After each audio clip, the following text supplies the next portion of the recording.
इराणला Jerry सांडण्यासाठी आणि शरणागती पत्करण्यास लावण्यासाठी अमेरिका प्रचंड यातायात करत आहे. परंतु अमेरिकेला जणू इराण पुरून उरल्याचं चित्र दिसून येत आहे. अमेरिकेवर हल्ला करणे हे काही येरागबाळ्याचं काम नव्हे. इराणने एकामागोमाग एक अमेरिकेच्या लष्करी तळांवर हल्ले केले. अनेक तळ नेस्तनाबूत केले. अमेरिकेचा नौदल तळ नष्ट केला. अमेरिकेची रडार यंत्रणा निकामी केली. अमेरिकेची थाड ही अत्याधुनिक रडार यंत्रणा देखील कुचकामी ठरवली. आता अमेरिकेवर अशी पाळी आली आहे की इराणने क्षेपणास्त्र हल्ला केला तर त्याची पूर्वसूचना देखील मिळणं अवघड होईल. प्रत्यक्ष रणमैदानावर इराण मुंहतोड जबाब देत असला तरी इराणच्या 2 सर्वोच्च नेत्यांचा अमेरिकेनं खात्मा केला तर तिसऱ्याला जायबंदी केलं. इराणचे सर्वोच्च नेते अयातुल्ला खोमेनी यांना अमेरिकेनं पहिल्या दिवशीच संपवलं. सर्वोच्च नेतेपदी अली रजा अराफी या दुसऱ्या नेत्याची निवड होताच त्यांनाही अमेरिकेनं 24 तासात संपवलं आणि आता सर्वोच्च नेतेपदी खोमेनींचा मुलगा मोज्तबा खोमेनी याची निवड होताच काही तासातच त्यांना जायबंदी केलं. याचाच अर्थ जरी रणमैदानात इराण ठोसा देत असला तरी अंतस्तः गोटात कुठेतरी सूर्याजी पिसाळ असावा हे स्पष्ट होतंय. अमेरिकेनं मोठ्या जोशात चहूबाजूनी इराणवर हल्ला चढवला. इराण 24 तासात मान टाकेल असा अमेरिकेचा होरा होता. मात्र इराण अमेरिकेला खणखणीत जबाब देत आला आहे. प्रत्यक्ष रणमैदानात इराण अमेरिकेला खणखणीत जबाब देत असला तरी इराणला आपले 2 सर्वोच्च नेते गमवावे लागले तर तिसरा सर्वोच्च नेता जायबंदी झाला. ही वस्तुस्थिती आहे. युद्ध सुरू होताच पहिल्या झटक्यातच इराणचे सर्वोच्च नेते अयातुल्ला खोमेनी यांच्यासह सुमारे 30 प्रमुख नेते, खोमेनींच्या कुटुंबातील 5 जण आणि प्रमुख कमांडरना अमेरिकेनं क्षेपणास्त्र हल्ला करून संपवलं.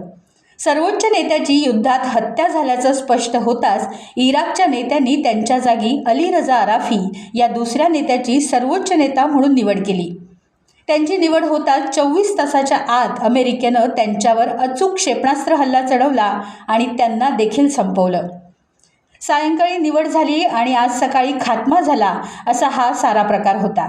लागोपाठ 2 सर्वोच्च नेत्यांची हत्या झाल्यानं इराणचे क्रांतिकारी सेनादल आणि सर्वोच्च अधिकारी तसंच नेते यामुळे विलक्षण हादरले. नेमकं काय घडलं हेच कोणाला समजेनासं झालं होतं. त्यानंतर सर्वोच्च पदासाठी इराणनं त्वरित कोणत्या नेत्याची निवड केली नाही. इराणची 88 सदस्याची सिनेट सर्वोच्च नेत्यांची निवड करते. मात्र नवीन नेत्याला पुन्हा टार्गेट केलं जाईल या शंकेनं या समितीनं काही दिवस नवीन सर्वोच्च नेत्याची निवड करणं मात्र टाळलं. हे 88 सिनेट सदस्य ज्या इमारतीत बसून सर्वोच्च नेत्याची निवड करतात त्या इमारतीवरच हल्ला करण्यात आला. पुढील सर्वोच्च नेत्याची निवड होऊ नये असा त्यामागचा उद्देश होता. या हल्ल्यात सिनेटच्या काही सदस्यांचा जागीच मृत्यू झाला. अखेर सोमवारी 9 मार्च रोजी सकाळी मोज्तबा खोमेनी यांची इराणचे सर्वोच्च नेतेपदी औपचारिक निवड जाहीर करण्यात आली. त्यांच्या नावाची औपचारिक घोषणा क्रांतिकारी सेनेचे वरिष्ठ कमांडर आणि धार्मिक नेत्यांच्या उपस्थितीत रिवाजानुसार करण्यात आली. मात्र दगाफटका होईल आणि हल्ला होईल या शंकेनं स्वतः मोज्तबा खोमेनी यावेळेला उपस्थित राहिले नव्हते. असं असतानाही त्यांच्यावर काही वेळातच हल्ला झाला. सकाळी त्यांचं नाव सर्वोच्च नेतेपदासाठी जाहीर होताच दुपारपर्यंत त्यांच्यावर हल्ला झाल्याची बातमी येऊन थडकली. ही बातमी येताच संपूर्ण इराणमध्ये तसंच क्रांतिकारी सेनेमध्ये आणि धार्मिक नेत्यांमध्ये विलक्षण सन्नाटा पसरला. याबाबत अमेरिका आणि इस्रायलच्या प्रवक्त्यांनी सांगितलं की अजून ते जिवंत असले तरी त्यांच्यावर हल्ला झाला असून त्या हल्ल्यात ते जायबंदी झाले आहेत. सर्वोच्च नेते म्हणून त्यांचं नाव जाहीर करण्यात आलं आहे. मात्र त्यांनी पदभार स्वीकारला तर त्यांचाही खात्मा करण्यात येईल आणि हे कार्य पूर्ण होईपर्यंत अमेरिका इस्रायल स्वस्थ बसणार नाही.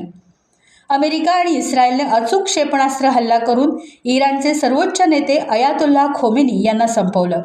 त्यांच्या जागी नवीन सर्वोच्च नेते जाहीर होताच त्यांनाही 24 तासात संपवलं. काल सायंकाळी निवड आणि आज सकाळी खात्मा असा प्रकार झाला आणि आता तिसऱ्यांदा सर्वोच्च नेत्याची निवड जाहीर होताच पुन्हा त्यांच्यावर हल्ला झाला. त्यांची सकाळी निवड जाहीर झाली आणि दुपारी त्यांच्यावर हल्ला होऊन ते जायबंदी झाले. यामुळे सारी इराणी जनताच नव्हे तर क्रांतिकारी सेनेचे कमांडर्स आणि धार्मिक नेते विलक्षण चक्रावले आहेत. अमेरिका आणि इस्रायलने इराणचे सर्वोच्च नेते अयातुल्ला खोमेनी यांना युद्ध सुरू होताच पहिल्या झटक्यातच संपवलं. त्यांच्या जागी नवीन सर्वोच्च नेत्याची निवड होताच त्यांनाही 24 तासात संपवलं. काल सायंकाळी निवड आणि आज सकाळी खात्मा असा प्रकार घडला.